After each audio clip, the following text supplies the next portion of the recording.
आपण जेवढी प्रॉपर्टी गोळा करतो ना, हे कमवण्यामध्ये जाते, मालक होण्यात जात नाही, गुलाम होण्यामध्ये जात. किती संपत्ती, किती एकर जमीन घ्या, ती इथंच राहते. नाही कळालं? किती एकर जमीन घ्या, इथेच आहेत. एक सुभाषितकार खूप सुंदर आहेत, भूम्यो हसंती मम भूमी इति ब्रुवाणम. जेव्हा आपण म्हणतो ना ही जमीन माझी आहे, ती जमीन आपल्याकडे पाहून हसते. सुभाषितकार सांगतायत भूम्यो हसंती, आपल्याकडे पाहून हसते. तुझ्यासारखे किती गेले आतापर्यंत, सगळे माझे माझे म्हणणारे गेले, मी इथंच आहे अजून. जड पदार्थामध्ये आनंद नाही, आनंद केवळ ज्ञानामध्ये. त्याच्या पुढे जाऊन सांगतो, काय काही लोक तर अशी गदळ भद्री बघितलीत महाराज, माझं निरीक्षण जरा वेगळे. 15-15, 20-20 कोटीचे फ्लॅट आहेत, बाहेर निघाले की स्कूटरवर निघतात. असले घाण कपडे असतात, कधी कधी जवळ आल्यानंतर असं वाटतं की हा गरीब दळभद्रीच आहेत. मी विचारलं एवढं सगळं काय, सगळं महाराज चालतंय ना काम, मग ते ठेवलं कशा करता?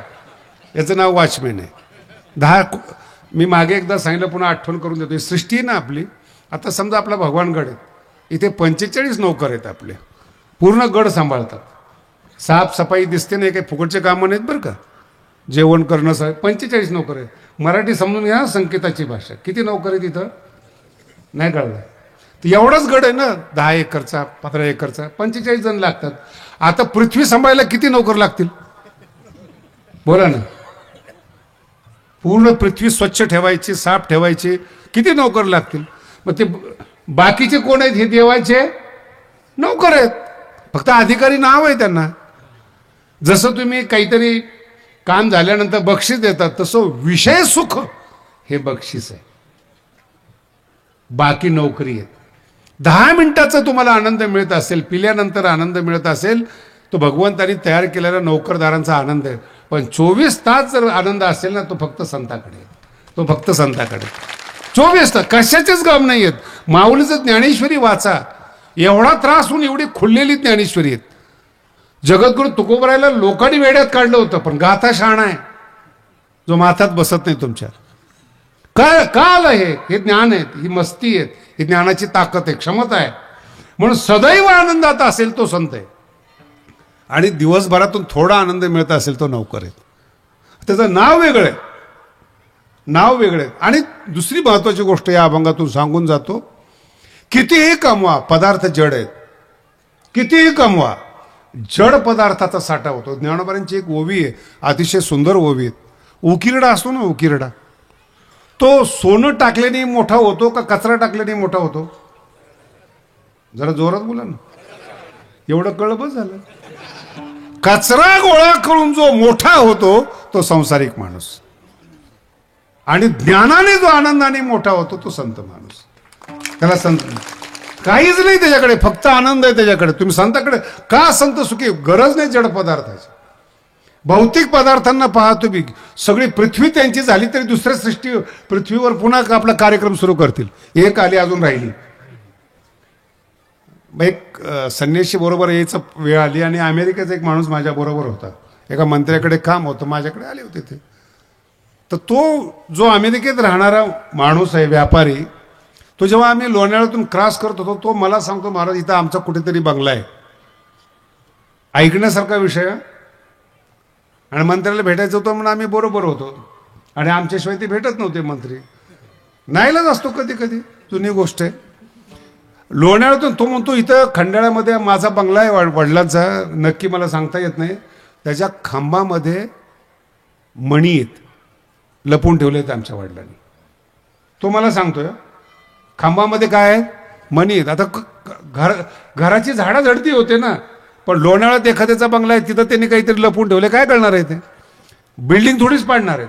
कॉलम मध्ये धन ठेवलेले आहेत, माणिक आहे, हिरे आहेत, आणि तो हिऱ्याचाच व्यापारी आहे.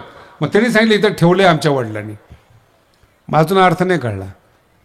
म्हणलं कधी येतं राहायला? नाही, 2-4 वर्षातून येतो आम्ही एखाद दिवशी राहायला. किती वर्षातून? त्या बंगल्यावर ठेवलेले नोकर खरे मालक आहेत. मस्त खंडाळ्याचा आनंद घेतात. बंगला कुणाचा आहे, मेंटेनन्स कुणाचं आहे, टेन्शन आहे, काही नाही. येईल तेव्हा 2-4 वर्षातून मालक येईल तेव्हा 1 दिवसाकरता येईल. मालक कोण आहे? नोकर आहेत. खंडाळ्यात राहायला मिळतं, वरून खायला मिळतं, वरून पगार मिळतो. हे कळतच नाही लोकांना. आपण जेवढी प्रॉपर्टी गोळा करतो ना, हे कमवण्यामध्ये जाते, मालक होण्यात जात नाही, गुलाम होण्यामध्ये जात. किती संपत्ती, किती एकर जमीन घ्या, ती इथंच राहते. नाही कळालं? किती एकर जमीन घ्या, इथेच आहेत. एक सुभाषितकार खूप सुंदर आहेत, भूम्यो हसंती मम भूमी इथे ब्रुवाणम. जेव्हा आपण म्हणतो ना ही जमीन माझी आहे, ती जमीन आपल्याकडे पाहून हसते. सुभाषितकार सांगतायत भूम्यो हसंती, आपल्याकडे पाहून हसते. अरे तुझ्यासारखे किती गेले आतापर्यंत, सगळे माझी माझी म्हणणारे गेले, मी इथंच आहे अजून. जड पदार्थामध्ये आनंद नाही, आनंद केवळ ज्ञानामध्ये. त्याच्या पुढे जाऊन सांगतो प्रेमात आहे. गरीब मित्र असू द्या, सज्जन घर असू द्या, त्यांच्याजवळ बसण्यात जो आनंद येतो ना, तो 5 स्टार मध्ये येत नाही.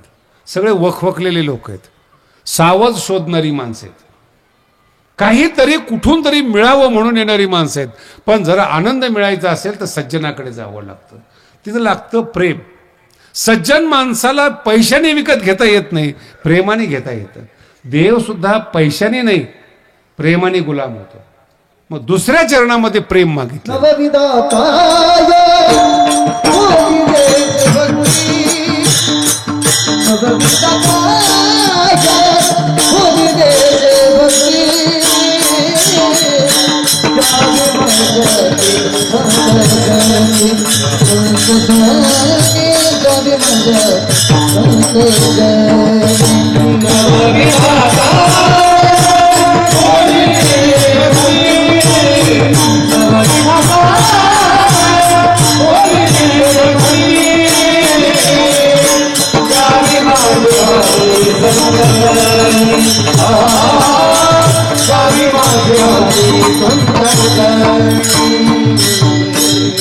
फार गोड अभंग प्रेम. काही काही माणसं गडावर येऊन बऱ्याच वेळा मी असं शांत बसताना पाहिलंय. मराठी लक्षात घ्या, शांत बसताना पाहिलेत. गडावर येतात, शांत बसतात. विचारून बघा बरं त्यांना, का हो कसं काय? नाही, इथं बरं वाटतं. तुम्ही बांधलेल्या घरात बरं वाटत नाही असा अर्थ आहे. इथं बरं वाटतं, इथं प्रेम आहे, इथं संत आहेत, संतांची व्हायब्रेशन आहेत. इथं आल्या आल्या तुम्हाला एकदम समाधान वाटतं. तुमच्या घरापेक्षा भगवानगड चांगला आहे, समाधान वाटतं. ह्याच्या जागी दुसरीकडे जा बरं तुम्ही. बरं काही काही माणसं असे विचित्र आहेत, लांबून दिसले ना तर तोंड फिरवतात माणसं. आला, मी नाही पुढचं बोलत, तुमची भाषा आहे, ते संताची नाही. आणि जिवंत आलेला माणूस संकट वाटणं हे त्या माणसाचं पाप आहे. मराठी कळाली तुम्हाला? समोर जिवंत माणूस येतो, तो आपल्याला नको वाटतो आपलं, कारण त्याचे व्हायब्रेशन चुकीचे आहेत. तो माणसामध्ये एवढं वाईट कुठून कुठून भरलेले आहेत, भेटच घेऊ नये असं वाटणं हे पाप आहे. आणि संतांच्या बाबतीत बघा बरं तुम्ही, भगवान बाबा जेव्हा निघायचे, आदल्या गावचे माणसं सोडवायला यायचे, आणि पुढचे माणसं सतत माणसात राहिलेले भगवान बाबा आहेत, सतत. आणि मला एकाने विचारलं, महाराज संत त्यागी असतात, तुम्ही ऐश्वर्य संपन्न लिहिलेत, ठेव म्हणलं त्याग तुझ्याकडे. आम्ही ऐश्वर्य संपन्न आहेत, आम्ही त्यागी नाहीत. त्यागे साधकाला त्यागाची गरज आहे हो, संताला गरज आहे का? बोला ना. माझा एक मित्र आळशी होता म्हणून विद्वान होता. आता मित्र म्हटल्यानंतर तेवढं तर राहणारच नाही. तर एका गावात कीर्तनाला गेला. बघा, जे डुप्लिकेट संत असतात ना, ते लय नाटकं करतात. त्यांचा गंध बघा तुम्ही, माथा भरलेला असतो गंधाने, असं असं फार किती ठिकाणी गंध लावतात त्यांनाच माहिती. सकाळी उठले की ते पोथी पुढं ठेवणार, तांबा पित्तळ पुढं ठेवणार. आता हा जो कीर्तनकार होता, हा रात्री कीर्तन झालेलं होतं आणि काल्याच्या कीर्तनाचा महाराज आलेला होता. तर हा झोपलेला, रात्री 12 वाजता कीर्तन संपलेलं, झोपलेला. तो दुसरा जो होता ना, ज्याला काहीच येत नव्हतं, त्यांनी लगेच सकाळी 4 वाजता आंघोळ करून गाव यायच्या बेतामध्ये सगळं देवधर्म मांडून ठेवले, जप करायला सुरुवात. गाव म्हटलं, हा कालचा महाराज झोपलेला आहे, हा खरा संत आहे म्हणे. नाही कळालं, सगळं मांडून ठेवले. आता तो झोपलेला होता, तो आमचा मित्र होता. गावकरी म्हणले, अहो महाराज तुम्ही उठले नाही, अजून आंघोळ केली नाही. हे महाराज बघा बरं, आंघोळ करून ज्ञानेश्वरी वाचतायत, तुमचं अजून आंघोळ नाही. ते म्हणे ज्ञानेश्वरी त्यांनी वाचली पाहिजेत. का? तो साधक आहे, त्याला अजून आमच्यापर्यंत यायचंय. आम्ही सिद्ध माणसं म्हणे, आमचं सगळं झालेलं आहे, आम्हाला काय करायचं म्हणे, त्याची काय मिळवायचं नाही, काय नाही. तो साधक आहेत.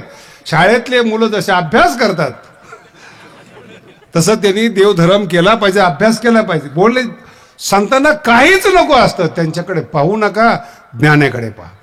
कारण प्रेम जोडून ठेवतं, ज्ञान नाही. आणि जी माणसं अशा असतात ना, खूप दाखवणारे, त्यांचं पेपरला एक दिवशी अशा बातम्या येतात, संत म्हणून प्रसिद्धी झालेली आहे, आतून संत नाहीत, ते आतून रावण आहेत. आणि जे जवळ जातात त्यांना कळतं की किती. म्हणून संतांच्या सानिध्यामध्ये आनंदच मिळाला पाहिजे, त्याचं नाव संत. ज्ञानोबांची ओवी सांगतो, दर्शने प्रशस्ती पुण्यपुरुष. सज्जन कोणाला म्हणावं, ओळखीचा असो अथवा नसो, पाहिल्यावर समाधान मिळतो तो पुण्यवान माणूस. ज्ञानोबांचं लक्षण आहे बरं का. पाहिलं की ज्याला समाधान वाटतं, ओळखीचा असो अथवा नसो, पाहिलं की समाधान वाटतं, पुण्यवान माणूस. आणि पाहिले की पायातलं काढावं वाटतं. सांगायची गोष्ट आहे ना. बोलेने जैशी वृष्टी इंगळाची. काही काही माणसं जर बोलले ना, इंगळाची वृष्टी झाल्यासारखे दंश होतात महाराज, कान खराब होतात. आणि काहीचं बोलणं वक्तृत्व गोडपणे, पुन्हा पुन्हा त्यांनी बोललं पाहिजे, पुन्हा पुन्हा ते शब्द ऐकले पाहिजेत. कानामध्ये अमृत ओतल्यासारखं वाटतं, त्याचं नाव प्रेम आहे. आणि असे बोलणारे जे संत आहेत, त्यांच्या सानिध्यात राहण्यासाठी आपल्या अंतःकरणात भक्ती पाहिजे. म्हणून देवाकडे भक्ती मागावी आणि देवाकडे संत सानिध्य मागावं. आणि संतांनी जवळ करायचं असलं त्याचं उत्तम उदाहरण हे आहे, भक्ती असावी. आता तुम्ही सगळी लोक जमा झाली तिथे, भक्ती म्हणून जमा झाली, ज्ञानी म्हणून नाही, श्रीमंत म्हणून नाहीत. प्रेम आहे तुमच्या अंतःकरणामध्ये, तुम्ही आलात. मला सांगा, एवढेच गाव आहेत का आपल्याकडे? एवढेच लोक आहेत का? पूर्ण महाराष्ट्रामध्ये बाबाची जयंती आहे, पुण्यतिथी आहेत, ठीक आहे. पण जवळचे येतात, ऐकण्यासाठी येतात. प्रेम माझा आहे, त्या प्रेमाचंच परिपक्व अवस्था म्हणजे भक्ती. जी मागितली नवविधा काय म्हणजे काय? भक्ती कशा करता मागितली? देवाचं प्रेम असावं. सानिध्य कशा करता मागितलं? संताकडे ज्ञान आहेत. मराठी कळली का तुम्हाला घाईघाईमध्ये? देवाकडे गेल्यानंतर संताची मागणी करा, संताचं सानिध्य. आणि देवाकडे दुसरी मागणी प्रेमाची करा. प्रेम असेल तर संत जवळ करतात, प्रेम नसेल तर संत जवळ करणं, संतांना गरजच नाही ना. लोकप्रसिद्धी कोणाला पाहिजे? आनंदासाठी तुम्ही आम्ही जगतो, आनंदासाठी मान पाहिजे, प्रसिद्धी पाहिजे. काही मला सांगा, हे कंपन्या मार्केटिंग करतात, टीव्हीला ॲडव्हर्टाईज देतात, काहीतरी खपवण्यासाठी ना. संतांचं काय खपवायचे? अर्थ कळाला? खपवण्यासाठी मार्केटिंग आहे ना. संताला काहीच खपवायचं नाही, आनंदात राहायचं, मार्केटिंग नाही. त्याचं नाव प्रेम आहे. म्हणून देवाने जवळ करावं, भक्ती पाहिजेत. संतांनी जवळ करावं, ज्ञान पाहिजे. ज्ञान आणि भक्ती जर सोडली तर पूर्ण पृथ्वीवर काहीच नाही. महाराज, हे जर दोन गोष्टी तुम्हाला मिळाल्या तर शेवटच्या चरणात तुका म्हणे तो माझ्या पायाचा आधार, तुका म्हणे तो माझ्या पायाचा आधार, तुका म्हणे तो माझ्या पायाचा आधार, तुका म्हणे तो माझ्या पायाचा आधार, तुका म्हणे तो माझ्या पायाचा आधार, तुका म्हणे तो माझ्या पायाचा आधार, तुका म्हणे तो माझ्या पायाचा आधार, तुका म्हणे तो माझ्या पायाचा आधार. उतरे न खरे भवानदी, उतरे न खरे भवानदी, नवविधाताय बोलिले भाके, नवविधाताय बोलिले भाके. उतरे न खरे उतरे न खरे नवविधाताय बोलिले मृत्यू लोकातलं सार फक्त दोनच गोष्टी आहेत, ज्ञान आणि प्रेम. पुन्हा आहे का? मृत्यू लोकातलं सार ज्ञान आणि प्रेम. दुःख का होतं? अज्ञानामुळं. लोक त्रास का देतात? प्रेम नसल्यामुळं. दोनच गोष्टी, ज्ञान संताकडे आहेत आणि प्रेम देवाकडे आहे. उलट करू नका बरं का. ज्ञान संताकडे आहेत आणि प्रेम नामदेव महाराजाकडे प्रेम आहेत आणि ज्ञानोबाराकडे ज्ञान आहे. प्रेम होतं म्हणून देव भेटले, ज्ञानासाठी संत भेटले. आणि भगवान बाबामध्ये ज्ञान आणि प्रेम दोन्ही आहेत. त्यांच्या काळामध्ये सगळेच शिकले लोक बाबाजवळ असायचे आणि एकदम गावठी लोक बाबाजवळ असायचे. ज्यांना संत कळत नाही ते जवळ का आले? बाबाच्या प्रेमामुळं. आणि जे शहाणे होते ते जवळ का आले? बाबाच्या ज्ञानामुळं. लक्षात आलं? ज्ञान आणि प्रेम दोन्ही एकत्र आहेत आणि म्हणून भगवानगड आहे. जेव्हा कुणी भगवानगडाकडे पाहतं ते दोन्ही गोष्टींनी पाहतो. दोघाचा धाक पाहिजे हो, ज्ञान पण पाहिजे ना. बरेचसे गावकरी म्हणतात महाराज तुमच्याकडे यायला भीती वाटते. म्हणजे वाटलीच पाहिजे, नाही तो महाराज कसला मग. काय काय महाराज भाग्यवान त्यांच्या मांडीवर पोरं खेळतात. इतकं पण प्रेम नसलं पाहिजे. कोणाचेही पोरं घेऊन मांडीवर बसायचं, त्यापेक्षा लग्न नाही केलेलं काय वाईट होतं. ज्ञान संताकडे, ज्ञानेश्वरीकडेच ज्ञान आहे आणि प्रेम देवाकडे. हे दोन एकत्रित आले तर त्याचा संयोग काय आहे? तुका म्हणे तुमच्या पायाच्या आधारे. हे जे दुःख देणारी ना भावकी, प्रेम, घर, ह्या सगळ्या दुःखातून मुक्त होण्यासाठी उतरे न खरे भवनदी. भवनदी शब्दाचा अर्थ आहे आपलं जीवन. रोज दुःख मी, रोज स्ट्रगल आहे हो. मला कधी कधी सांसारिक माणसाची फार दया येते. तुम्ही जेव्हा हसताना तेव्हा मला बरं वाटतं. अहो एवढा त्रास सहन करून हसणं म्हणजे काही जोक आहे? किती त्रास आहे तुमचा. एका अधिकाऱ्याकडे जेव्हा मी बसलो त्याला वरून फोन येत होते, खालून प्रेशर येत होतं.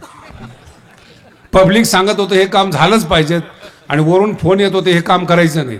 त्या अधिकाऱ्याने जगायचं का मरायचं? हे काही हे जीवन आहे काय?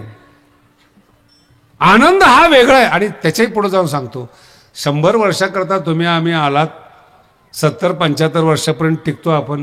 आणि त्याच्यात जर तुम्ही आनंद नाही मिळाला तर जन्माला का आलात तुम्ही? पृथ्वीचा आनंद घेता आला नाही, जीवनाचा आनंद घेता आला नाही, जगण्याचा आनंद घेता आला नाही, जगून काय फायदा?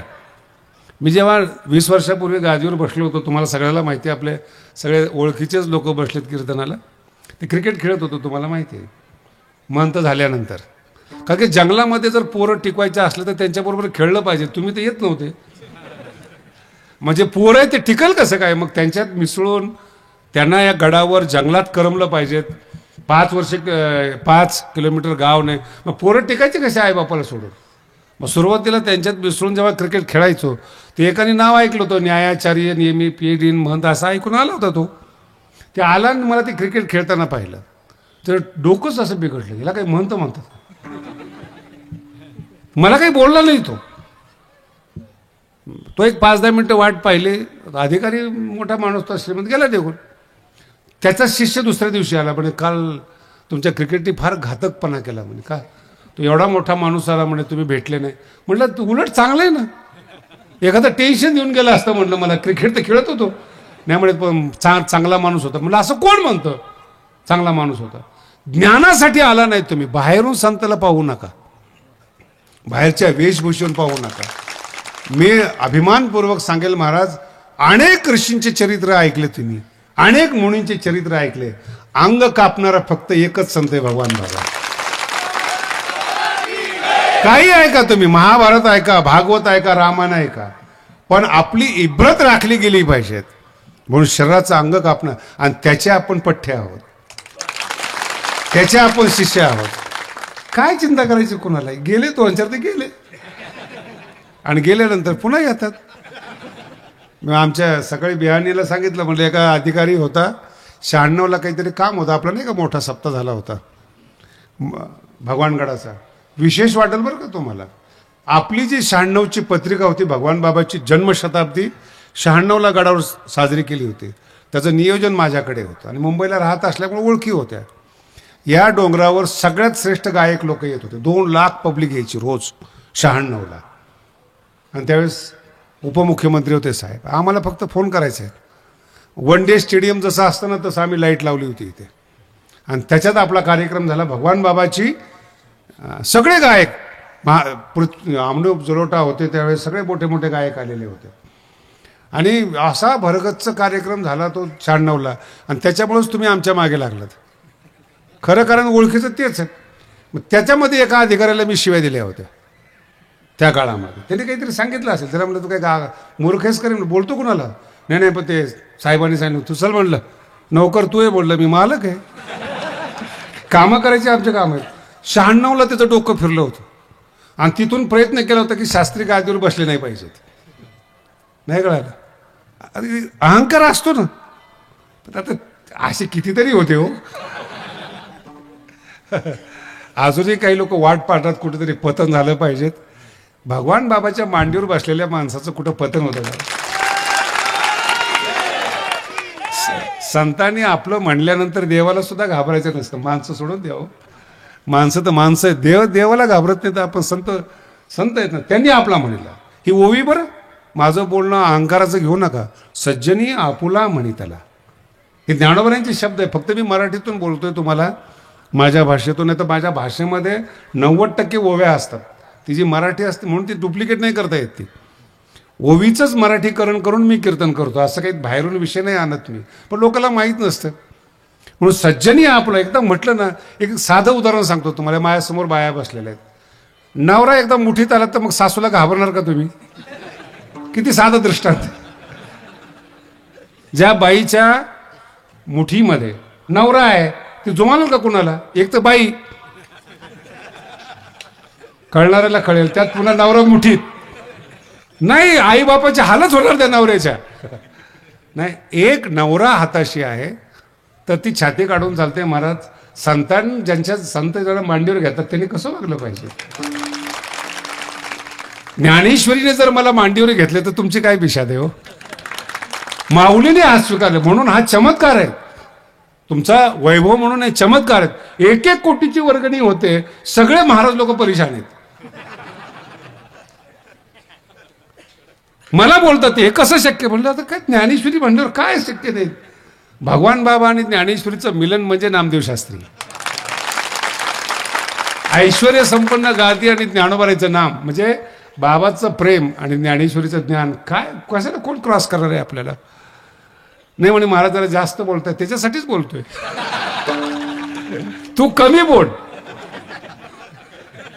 नाही अजून अर्थ नाही का. माझा अर्थ वेगळा आहे. कोणाची तरी आयुष्यात व्हा. कोणाला तरी समर्पण करा. जीव द्या कोणाला तरी. हे तुकोबारायांचे शब्द आहेत का. बळी संतापासी द्यावा जीव. कोणाचे तरी व्हा हो.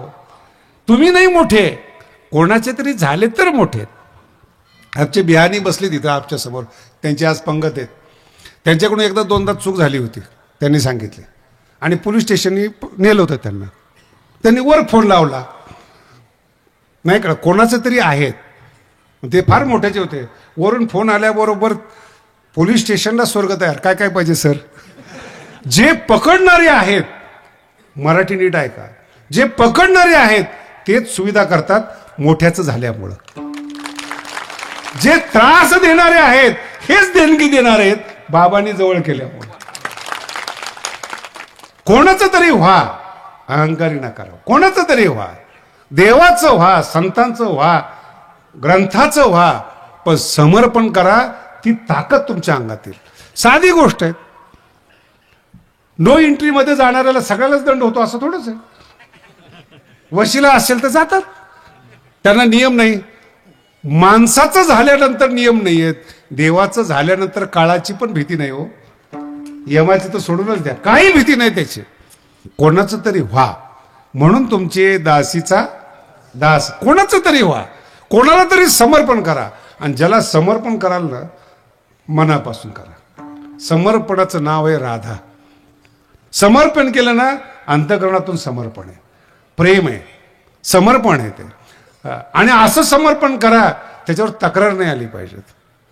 चुका कोण काढतं माहिती का. ज्याच्याकडे ज्ञान आहे. ज्याच्याकडे ज्ञान आहे ते चुका काढतं. जिथं प्रेम आहे तिथं चुकच निघत नाहीत. ते आमची मुलं उभी आहेत महाराज. हे सगळं महाराज लोकांना टेन्शन आहे. त्यांचे धाबे पण बंद झालेत. ते येऊन सांगतात मला तुमचे पोरं आल्यापासून प्रॉब्लेमच झालाय, कसे वागतात कसे बोलतात. आता आम्हाला चूक वाटतच नाही. सगळ्या मुलांकडे गाड्या आहेत, 4 व्हीलर आहेत काय 2 व्हीलर आहेत. एवढ्या लवकर अरे म्हणलं ते श्रीमंत असणं म्हणजे गडाचं वैभव आहे. ते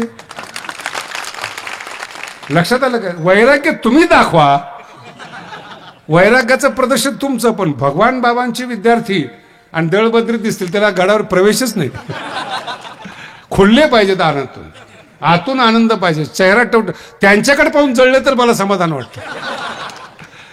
वैभव आहे गडाचं ते. नाही तर एवढी मोठी प्रॉपर्टी, एवढे मोठे बंगले काय भूत ठेवायचेत का तुम्हाला? नाही, पूर्वीचं आठवण असे देखणे चेहरे होते एक एक. फळ असो सप्ताह असो. मग मी यायचो ना गादीवर बसायच्या पूर्वी, बऱ्याच चक्र झाल्यात माझ्या. फक्त चक्कर नाही आली त्यांना पाहून. अहो आनंद कशासाठी? जगा ना. माझा मुद्दा ऐकून द्या. जगा आणि जगण्याचा आनंद घ्या, याच्याकरता जन्म आहे. कोणाची प्रतिस्पर्धा, कोणाचं जलशी, कोणाचं काय, याच्यासाठी परमार्थ नाहीत. परमार्थ कशासाठी? पायाच्या आधारे. तुका म्हणे तुमच्या भगवान बाबांच्या पायाच्या आधारे उतरे न खरे भवन, दुःख सागरातून पार जाईल. ह्याला जीवन म्हणतात. हे वैभव आहे आपलं. म्हणून थोडं जास्त जरी बोललो आज तरी आपल्या आपल्यात बोललोय. नाही सहन झालं ठीक आहे, बाहेर जरा व्यवस्थित बोलतो मी. मला आमच्या एका महाराजांनी म्हणे बाहेर तुम्ही चांगलं कीर्तन करता, घरामध्ये म्हणलं हा फरक आहे ना महाराज. नाही कळलं मला. जिथे कीर्तन चांगलं होतं, माल दुकान चांगलंच असतं घरापेक्षा. नाही काय कळालं तुम्हाला? दुकान राहायची जागा नाही आहे. ते दुकान आहे, मार्केटिंग आहे, ते चांगलंच असतं. ते तसं बाहेर असणं वेगळं आणि आपापल्या माणसामध्ये बोलणं वेगळं. येत्या 2 वर्षामध्ये जे दगडं आलेली आहेत, ज्ञानोबारांचं मंदिर दिमाखानं उभं राहते महाराज. आणि केवळ भौतिक बांधकामे असं समजू नका बरं का. यावर्षी 2 पुस्तकं आपले प्रकाशित झालेले आहेत. हरिपाठ मंथन म्हणून एक पुस्तक आहे, सगळ्यांनी जाताना घ्या. आणि मुक्त चिंतन म्हणून आहेत. मागे महाराष्ट्र टाइम्समध्ये आपण एक वर्षभर लेख दिले होते. कारण की हे जे लेख असतात ना, कीर्तन विसरतात. तुम्ही जरी ऐकलं ना आता तरी मागचे काय बोललो, सुरुवात कशी केली लगेच विसरून जाते. पुस्तक जवळ असलं तर ते पुस्तकातली वाक्य आपल्याला अर्थबोध देतात, ज्ञान देतात. आणि पुस्तकं म्हणजे मित्रता आहे, पुस्तकं म्हणजे संगतीत. ज्ञानेश्वरी म्हणजेच ज्ञानोबा आहेत. तुम्ही ज्ञानेश्वरी वाचायला गेला ना तर ज्ञानोबाच्या सानिध्यामध्ये जाता. ज्ञानोबा काय बोलतात, कसे बोलतात, ज्ञानोबांच्या सांगण्याची पद्धत कशी, तुम्ही ज्ञानोबांच्या सानिध्यामध्ये जातात. आणि एकदा संतांच्या सानिध्यामध्ये तुम्ही गेले की दुःखच नाही तुम्हाला. म्हणून ग्रंथ हे मित्र असतात, ग्रंथ हे व्यक्ती असतात. आणि ते वाचत असताना त्यांचं सानिध्य आपल्याला लागतं. त्यांचे विचार आपल्या मेंदूमध्ये येतात आणि आपले विचार बदलतात. म्हणून भगवान गडाने ज्ञानेश्वरी सुद्धा शाब्दिक रूपाने खुलवलेली आहेत, व्याख्यान रूपाने खुलवली. आणि आता भौतिक रूपाने ज्ञानोबांचं मंदिर होतं. हे तिन्ही भगवान बाबांच्या कृपेमुळे शक्य झालं. आणि भगवान बाबांच्या कृपेमुळं शक्य होत असताना तुमची साथ अतिशय संकट काळामध्ये फार जोरदार लाभली. आजही तुमचा पाठिंबा आहे. मी मगाशी सांगितलं तुम्हाला, मी हे कौतुक का करतो, पुन्हा माझ्याकडून बोलणं होईल न होईल, पण जे ज्यांनी केलेलं आहे त्यांच्याविषयी 2 शब्द आपण बोलायला पाहिजेत. म्हणून ही तुमची कृतज्ञता आहे. बोलणं हा भाग वेगळा आहे, पण तुम्ही इथे राहून या लेवलला आपला गड आणला. भगवान गडाला स्वर्ग म्हणतात माणसं. किती श्रीमंताचा बंगला असू द्या, मुंबई असू नये तर अशी हवा नाही मिळणार कुठं. वेळ किती मोठा मंत्री असू दे, ही हवा, हा एकांत आवाजच नाही महाराज. गाड्याचा आवाज नाही, काय आपण ही शांतता पण पचली पाहिजे. सवय लागलेली असते, हॉर्नचा आवाज आल्याशिवाय जिवंत आहे असं वाटत नाही. शहरातल्या लोकांना ते घाण धूर वैभव आहेत. आणि हे सगळं वैभव तुम्ही लोकांनी जपलंय. कुठे घाण नाही, काय नाही. आणि आज जेवणाचा तर आनंद इतका आहे. आमचे काही लोक आहेत इथं जेवून जातात ना, टेस्ट येते. मग येथे लग्न होते, इथे 2-4 लग्न. त्यांना वाटलं स्वयंपाक करणारा हाच आहे, मग यालाच लग्नाचा स्वयंपाक करायला घेऊन गेले आमच्या आचार्याला. अशी फोडाफोडी करतात लोक. आता आमचा आचार्य गेला खाली स्वयंपाक करायला, जो आता आहे, त्याच्या हातून खाली चवच नाही ना. मग ते लोक येऊन सांगतात महाराज आम्ही आचार्याला नेलं होतं. अरे आचार्यालाच चव नाही रे बाबा, गडात चव आहे, प्रसादामध्ये चव आहे, माणसात कुठं चव असते का हो? मी तर बायांना चॅलेंज केलेलं आहे, सगळ्या बायांना, आमच्या इथली भगर खान तुम्ही घरी करून बघा बरं, भगर झाली तर काही. अरे प्रसाद आहे, भगवान बाबाचं प्रेम आहे त्याच्यामध्ये, बुंदी नाही आहेत, जेवण नाही, प्रसाद म्हणतात, त्याचं नाव दिले मी प्रसादालय. जेवण म्हणून आहे, प्रसादाने तृप्तीत. भगवंताचा आपण थोडा प्रसाद घेतो, तृप्ती होते महाराज. आणि मिठाईच्या दुकानामध्ये जर तुम्ही कितीही मिठा का, जो प्रसादात आनंद मिळतो तो मिठाईमध्ये आनंद मिळत नाही. प्रसादामध्ये बाबाची ताकद आहे.